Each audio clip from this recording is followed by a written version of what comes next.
Hello everyone, we are back with a new video, Newton Law of Motion का quick revision कर रहे हैं। Number one जो Newton law of motions में first law जो है, नंबर वन जो लॉ है वो है every object will remain to rest और motion until unless an external force is applied on it. Second law आपको पता है, the rate of change of momentum is directly proportional to the force applied on it.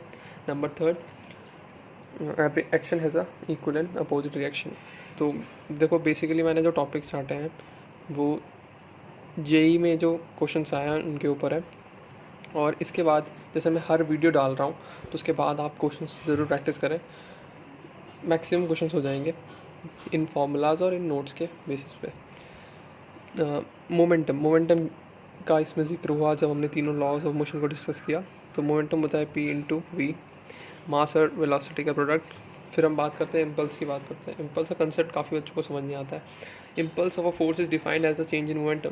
देखो impulse का जो हमें बताया गया था फोर्स इनटू टाइम, ये तो है ही एक फार्मूला बेस, बट हमें कभी कभी चेंज इन मोमेंटम के अकॉर्डिंग मिल जाता है कि मतलब चेंज ऑफ मोमेंटम के फॉर्म में मिल जाता है। तो हमको पता होना चाहिए कि ये इम्पल्स की बात हो रही है यहाँ पे।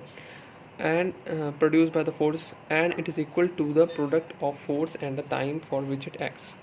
सो इसमें देखो नीचे तीन फॉर्मूले डिवाइड कर दिया, D P by D T impulse equal to D P by D T equal to change in momentum, यही है इसका मतलब, यही है, and equal to F into T. ठीक है, इसके बाद आते हैं हम concept of inertial mass. Inertial mass क्या होता है यार, हम जब F equal to M A करते हैं ना, तो वही इनर्शियल मास होता है। बस रेशियो एक तरीके से हम यहाँ पे एक इनर्शियल मास मैं क्यों बता रहा हूँ, क्योंकि कुछ कुछ टर्म्स ऐसी होती हैं हमें पता होता है बट हमें ये नहीं पता होता कि इसी टर्म की बात कर रहे हैं। When velocity of the body, बात करते हैं जो हमारा नेक्स्ट है, सबको विजिबल है। When velocity of body is comparable to the velocity of light, then inertial mass varies with velocity. अब देखो ये जो इक्वेशन है, ये मास जो वेरी करता है उसकी इक्वेशन है। तो ये M inertial equal to M not inertial, M not inertial क्या रेस्ट मास है उसका, और one minus V square by C. अगर वी स्क्वायर सी स्क्वायर के कंपैरिजन में है तब ऐसा होता है कि मास वेरी करता है। वैसे तो बहुत रेयर केसेस इसमें ऐसा होता है। सी हमें बताया speed of light, conservation of linear momentum की बात करते हैं। In an isolated system the algebraic sum of the momentum of bodies along any straight line is unchanged due to mutual action and reaction. देखो along any straight line, ये बात याद रखने लायक है कि स्ट्रेट लाइन के अलॉन्ग ही होगा, हल्का सा भी एंगल का डेविएशन होगा तो हम इसको मतलब उसमें कंजर्वेशन ऑफ लीनियर मोमेंटम नहीं लगा सकते। अब हम पे क्वेश्चंस आते हैं, मैं क्यों बता रहा हूँ ये सब, इन्हीं की बेसिस पे होता है, ये डेफिनेशंस क्यों बता रहा हूँ, हम बोर्ड की प्रिपरेशन थोड़ी करना है। बट ये है कि जेई में जब क्वेश्चंस का अप्रोच, जब फालतू में देखो फॉर्मूले रख के कुछ नहीं होगा, बट हमें अप्रोच का पता होना चाहिए। तो अप्रोच अभी पता चलेगा कि क्यों पढ़ा रहे हैं, लीनियर मोमेंटम के बारे में बात क्यों कर रहे हैं, कंजर्वेशन का इतना बड़ा स्टेटमेंट क्यों डाल रहे हैं, क्यों, क्योंकि इसमें कुछ ऐसे टर्म्स हैं जो हमें याद रखने हैं। पहले तो स्ट्रेट लाइन में होना चाहिए, दूसरा आइसोलेटेड सिस्टम होना चाहिए। Recoil of a gun, PUBG वालों को पता होगा रिकॉयल ऑफ अ गन क्या होता है। देखो एम बुलेट का मास है, वी वेलोसिटी ऑफ बुलेट, और एम मास ऑफ गन है, तो वी वेलोसिटी ऑफ गन होनी चाहिए। उसी को जो वेलोसिटी ऑफ गन है जो हाँ अपोजिट डायरेक्शन में बढ़ती है उसी को रिकॉयल कहते हैं। तो ये जो है देखो स्ट्रेट लाइन में होती है, गेम्स खेलने वालों को पता होगा कि स्ट्रेट लाइन में जाती है, गेम्स खेलने वाले या जिन्होंने देखी है सभी ने देखी है, स्ट्रेट लाइन में होता है। देखो बुलेट, अगर ये बुलेट है और ये गन इसको छोड़ता है ऐसे करके, तो ये मोशन स्ट्रेट लाइन में हो रहा है, तो इसमें हम कंजर्वेशन ऑफ लीनियर मोमेंटम लगा सकते हैं। और एक आइसोलेटेड सिस्टम है, ये बुलेट और ये गन एक आइसोलेटेड सिस्टम है, तो यहाँ पे हमने कंजर्वेशन ऑफ मोमेंटम लगा दिया। बात करते हैं equilibrium of concurrent forces. Concurrent forces क्या होते हैं, जो कि एक पॉइंट पे मिले। ठीक है, forces are said to be concurrent if they meet at a point. ठीक है, जैसे F1 F2 F3 है, अगर वो मिलते, अगर वो तीनों कोई भी फोर्स है F1 F2 F3, अगर ये तीनों एक लाइन पे मिल जाए, एक पॉइंट पे मिल जाए सॉरी, तो इनको हम कंकरेंट फोर्सेस बोलेंगे। निकल भी रहे हैं तो भी बोल सकते हैं, क्योंकि ये एक कंकरेंट फोर्सेस है। मूवमेंट ऑफ द फोर्स, देखो मूवमेंट ऑफ द फोर्स भी कहीं बार सुना होगा, F इंटू डी। ठीक है, जितने जो उसका डिस्प्लेसमेंट हुआ है into D, movement of the force. इसको वर्क डन के सेंस में भी समझ सकते हो कि इतना उस फोर्स ने वर्क डन किया है। Moment of a couple, momentum of a couple sorry, couple forces वाला कपल, ठीक है। Torque equal to force into perpendicular distance, ठीक है, ये सबको पता है। Work done by the couple is torque into theta is angular displacement. अब बात करते हैं कनेक्टिंग मोशन की, पुली प्रॉब्लम्स की। जैसे पुली प्रॉब्लम्स आते हैं उससे बहुत लोग परेशान रहते हैं। तो ड्रिवन बॉडी मूविंग वर्टिकल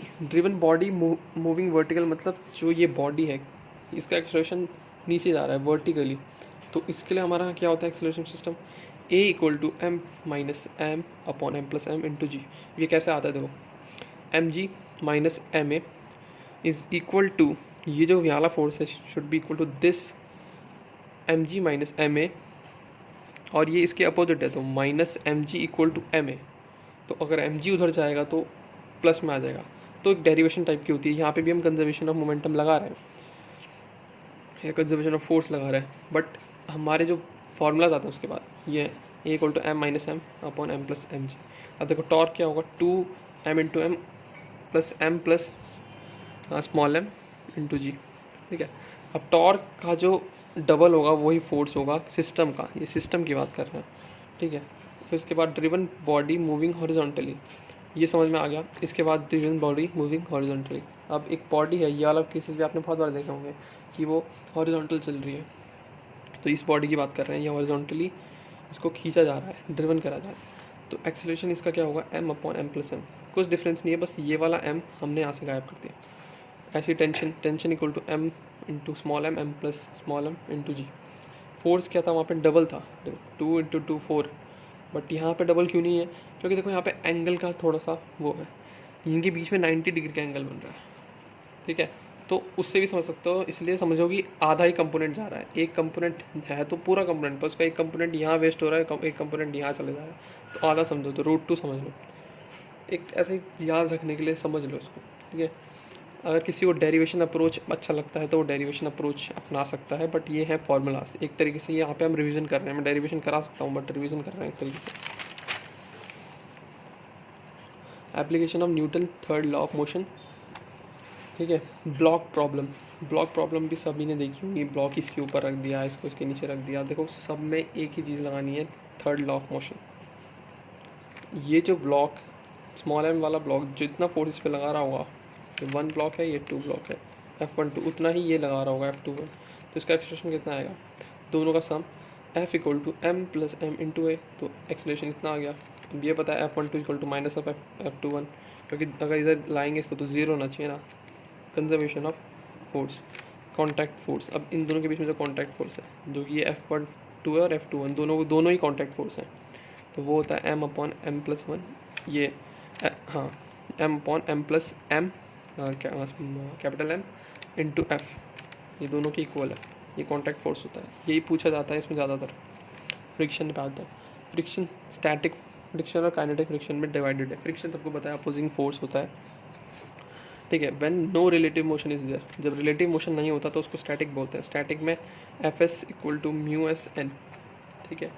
जो स्टैटिक फोर्स है, जब तक बॉडी मूव, मतलब जो उसका मैक्सिमम फ्रिक्शन हो सकता है, जैसे कोई ये जो मैंने रख दिया इस पेन को यहाँ पे, अब जब तक मैं इसको अभी मैंने हल्का सा फोर्स लगाया, ये नहीं हिला, और हल्का सा नहीं हिला, तो इसका जब जिस फोर्स से मैं इसको जब वो जो फोर्स जिससे ये हिलना स्टार्ट कर दे, अगर हम इसको इक्वेट करें तो म्यू एस निकलता है हमारा, काइनेट स्टैटिक निकलता है। स्टैटिक वाला सबसे, स्टैटिक हमेशा काइनेटिक से ज़्यादा होगा, क्योंकि वो मतलब एक पीक फोर्स है, पीक फ्रिक्शन है, जो सबसे ज़्यादा फ्रिक्शन है, उसके बाद जब मोशन में आता है तो फ्रिक्शन उससे थोड़ा सा कम रहता है, और काइनेटिक फ्रिक्शन है जब रिलेटिव मोशन में आ जाए, ठीक है। तो इसको कहते हैं एफ के इक्वल टू म्यू के इंटू एन फोर्स। और ये देखो mu static should be always greater than mu kinetic.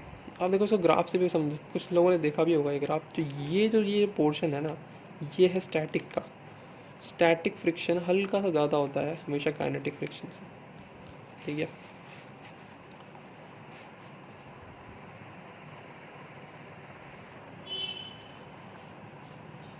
अब angle of friction, the angle made by the resultant reaction force with vertical normal reaction is known as angle of friction.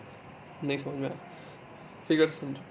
एक body है, उस पर normal लगेगा, देखो नीचे लगा रही है ना mg फोर्स, mg तो नीचे लगा रही है अगर, तो उसमें नॉर्मल भी लगेगा और फ्रिक्शन भी लग रहा होगा, ठीक है। तो जो फ्रिक्शन और नॉर्मल के जो फ्रिक्शन और ये जो नॉर्मल और फ्रिक्शन इनका जो रिजल्टेंट फोर्स होगा वो यहाँ पे आएगा, ठीक है, रिजल्टेंट ऑफ टू वेक्टर्स। तो जो ये जो रिजल्टेंट है देखो, रिजल्टेंट रिएक्शन फोर्स ये विद वर्टिकल ये होगा, इन दोनों के बीच में जो एंगल बनेगा उसको हम एंगुलर फ्रिक्शन कहते हैं।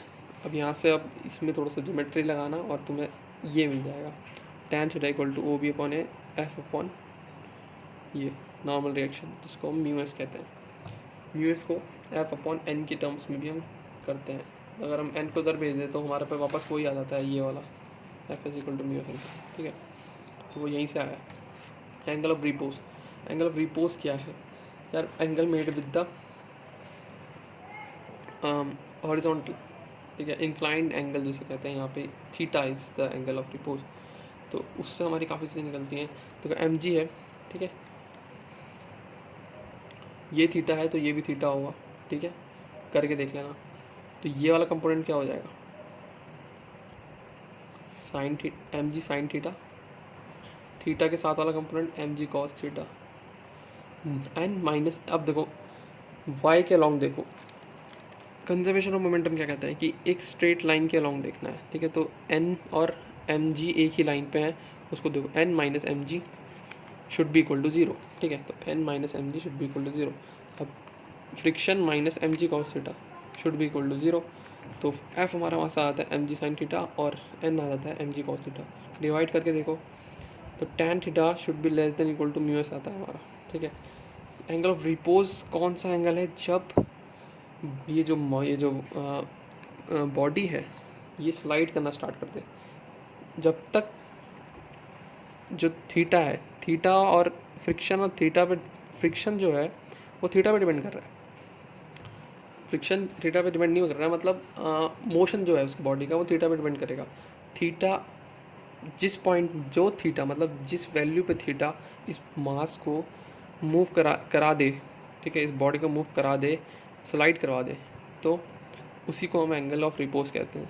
तो tan theta should be always less than equal to mu S, ठीक है। अब इसका एक्सलेशन कितना होता है, एक्सलेशन को F minus mu kinetic into N upon M. ये भी एक तरीके से करके देखना, इसको मतलब बैलेंस करके देखना, मिल जाएगा इसका answer. Circular motion, circular motion में ओमेगा क्या होती है, एंगुलर वेलोसिटी, एंगुलर वेलोसिटी से इसको घुमाया गया है और सेंट्रीपिटल फोर्स हमेशा अंदर को लगता है और जो वेलोसिटी है उसकी हमेशा उसके परपेंडिकुलर होती है। तो उसमें देखो हमारे पास सबसे पहला ये आ जाए omega equal to D three upon D theta, ये होता है एंगुलर डिस्प्लेसमेंट, ठीक है। सेकंड आता है V equal to omega R, ये angular velocity equal to linear velocity equal to angular velocity into R, ये इनका रिलेशन भी एक तरीके से। फिर आता है हमारा acceleration angular V omega square by R, omega square into R. Fourth आता है A square upon V, A equal to V square upon R, ये भी रिलेशन है। ये किसका रिलेशन है, ये हमारा एंगुलर एक्सेलरेशन और लीनियर वेलोसिटी का रिलेशन है। फिफ्थ आता है हमारा time period, time period equal to pi omega, two pi by omega. Sixth आता है frequency equal to 1/t, T यहाँ पे रख लो और निकाल दो। सेंट्रीपिटल फोर्स हमेशा टूवर्ड्स द सेंटर होगा, ठीक है, और सेंट्रीफ्यूगल फोर्स हमेशा होगा अवे द सेंटर। अब आता है banking of roads, banking of roads की बहुत बड़ी डेरिवेशन करी होगी सबने 11th में। For F equal to zero, मतलब जब फ्रिक्शन लेस सर्फेस है तो theta should be equal to tan inverse V square by R G. और अगर F is not equal to zero तो कितनी वेलोसिटी होनी चाहिए कि बंदा स्लाइड डाउन ना करे, तो वी मैक्स इससे कम होनी चाहिए या इससे ज़्यादा नहीं होनी चाहिए, should be equal to V root R G mu plus tan theta minus upon 1 minus mu tan theta. देखो बहुत इजी फॉर्मूला है, ऐसा कुछ नहीं है कि रटना पड़ेगा। देखो 2 बार लिखोगे समझ याद हो जाएगा, root R G into mu plus tan theta 1 minus mu tan theta, बस। मैथ्स फॉलो के लिए तो और भी ईजी है, टैन का फॉर्मूला होता है ना उसके जैसा है। Bending of cyclist, theta equal to वही है, बेंडिंग ऑफ साइकिलिस्ट में थीटा इतना रहना चाहिए वी स्क्वायर बाय आर जी।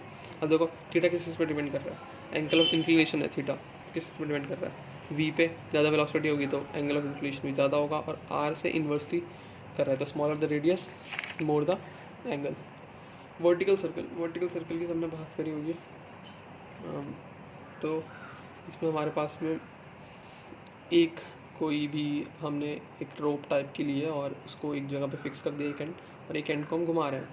तो इस बॉडी को जिसको हम घुमा रहे हैं, ये इसको राउंड में रखने के लिए जो उसकी सबसे बॉटम पे जो स्पीड होनी चाहिए वो होनी चाहिए √5 g/r। ठीक है, अब r क्या है, r उसका रेडियस है, यहाँ पे l भी कर सकते हो, l या r किसी भी टर्म्स में।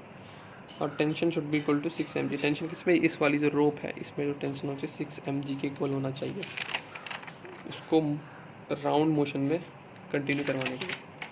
अब देखो लोएस्ट पॉइंट कौन सा, जो सबसे निचला भाग था उसको, उस पर जो वेलोसिटी होनी चाहिए वो या तो √5 होना चाहिए या उससे ज़्यादा होनी चाहिए, वरना फिर वो वर्टिकल सर्कल नहीं बनाएगा। और हाईएस्ट पॉइंट पे √GL या उससे ज़्यादा। नॉन यूनिफॉर्म सर्कुलर मोशन, देखो ये बहुत इंपॉर्टेंट है तो ये इससे ऊपर वाले भी सब इंपॉर्टेंट, बट ये ज़्यादा इंपॉर्टेंट है क्योंकि इसमें ऐसा है कि तुम्हें सॉल्व नहीं करना, डायरेक्ट क्वेश्चन आता है जिसमें 4 स्टेटमेंट दी होंगी या 2 स्टेटमेंट दी होंगी, और जो तुमने देखा ही है कि असर्शन रीज़न में भी आता है, और कि इसका एक्सप्लेनेशन स्टेटमेंट ए इसका करेक्ट एक्सप्लेनेशन है, ऐसे क्वेश्चन देखे होंगे। तो उसमें ये वाला पोर्शन बहुत आता है, रेडियल टेंजेंशियल बहुत आता है ये वाला। तो velocity changes both in magnitude and direction non uniform के लिए। ठीक है, velocity vector tangential to the path, acceleration vector is not perpendicular to velocity vector. याद रखना, not perpendicular to velocity vector. Acceleration के 2 कंपोनेंट है, इस पर भी एक क्वेश्चन आया है पिछले ही साल। टेंजेंशियल और नॉर्मल एक्सेलरेशन, नॉर्मल को रेडियल भी कहीं पे कहते हैं। ठीक है, रेडियल वैसे ज़्यादा बोलते हैं, रेडियल एक्सेलरेशन। टेंजेंशियल क्या होता है, dv/dt, और रेडियल होता है सेंट्रीपिटल v²/r। तो जब हम टोटल एक्सेलरेशन निकालते हैं तो इन दोनों का वेक्टर सम करते हैं। वेक्टर सम हमको पता ही है, AC का स्क्वायर करो प्लस AC का स्क्वायर करो प्लस 280 AC cos थीटा, दोनों के बीच का एंगल, और उसका रूट ले लो। अब देखो AC और AT के भी बहुत क्वेश्चन आते हैं, तो ये जो फिगर है ना, इसको समझो। वेलोसिटी और टेंजेंशियल एक्सेलरेशन एक ही पाथ पे होते हैं, मतलब सेम डायरेक्शन पे होते हैं, बट जो रेडियल एक्सेलरेशन है या नॉर्मल एक्सेलरेशन है वो उसके परपेंडिकुलर होता है। ठीक है, और जो इनका रिजल्टेंट है इसको हम कहते हैं ए, और टेंजेंशियल और रिजल्टेंट एक्सेलरेशन के बीच में जो एंगल होता है उसको ही हम कहते हैं एंगल ऑफ बैंकिंग, या कुछ भी कह सकते हैं। ठीक है, बैंकिंग ही बोलते हैं क्योंकि यहाँ पे अगर कोई कार है तो बैंकिंग ही बोलेंगे उसके लिए। तो ये भी आ सकता है, तो ये फिगर के फॉर्म में मैंने बता दिया, इसको याद रखना। Thank you everyone.